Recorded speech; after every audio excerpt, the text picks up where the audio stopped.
In my many years in Washington, the most alarming development has been advertised under the soothing title of campaign finance reform. We Americans are disposed to think that the word reform is a synonym for improvement. But what is called campaign finance reform is nothing less than a frontal assault on the first, the most fundamental of our freedoms, the freedom to speak our minds and to participate in politics. This assault is always conducted stealthily by people who pretend that they only want to regulate money, not speech. They say they are only concerned about the quantity of money in politics. After the 2012 Romney and Obama campaigns spent combined $2 billion, the usual cry was heard from reformers. They said, there is too much money in politics. Forget the fact that Americans spend $2 billion every spring just on Easter candy, but you must remember this. People who say there is too much money in politics are necessarily saying three very sinister things. First, they are saying there is too much political speech. Second, they are saying that they know just the right amount of political speech. And third, they are saying that government should enforce the limits they want on the amount of political speech. That is, the government should regulate speech about the government. Over the last few decades, reformers have chipped away at the First Amendment guarantee of free speech. They've done it with various and sundry campaign finance laws, such as limiting the amount of money an individual can give to a candidate. But they're no longer satisfied with merely chipping away at the First Amendment. Now they want to take a sledgehammer to it.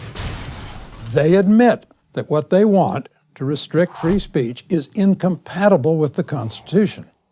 So, for the first time in American history, reformers, calling themselves progressives, are proposing to change the First Amendment in order to empower Congress to decide the quantity, content, and timing of political speech.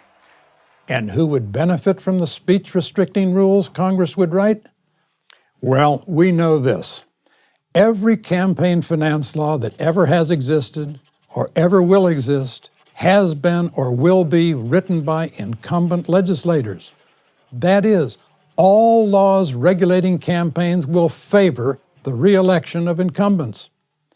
Incumbents have enormous electoral advantages stemming from their perquisites of office, name recognition, a catalog of favors done for constituents, and so on.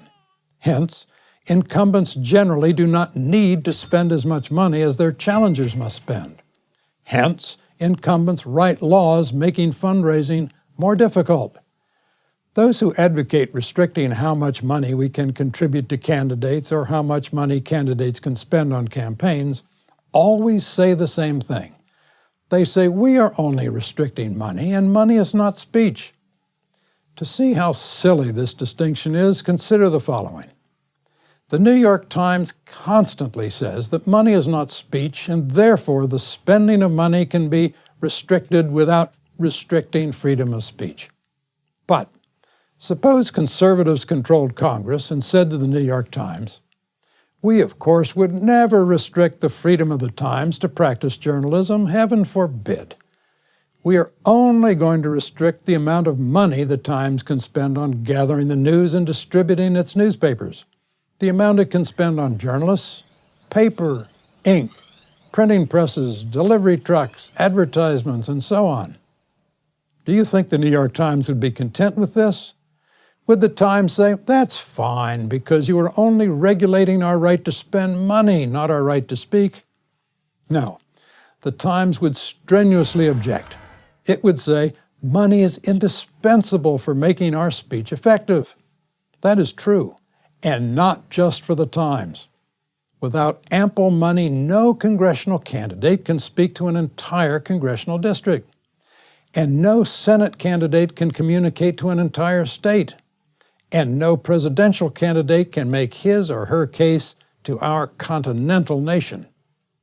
Contributing to candidates is one of the most common forms of political participation. So, restricting campaign contributions reduces participation.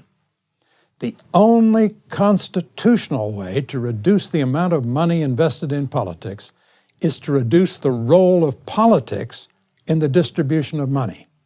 If government were not so big, if it were not so busy allocating wealth and opportunity to the politically well-connected, then politics would be less important in our lives and less money would be spent on it.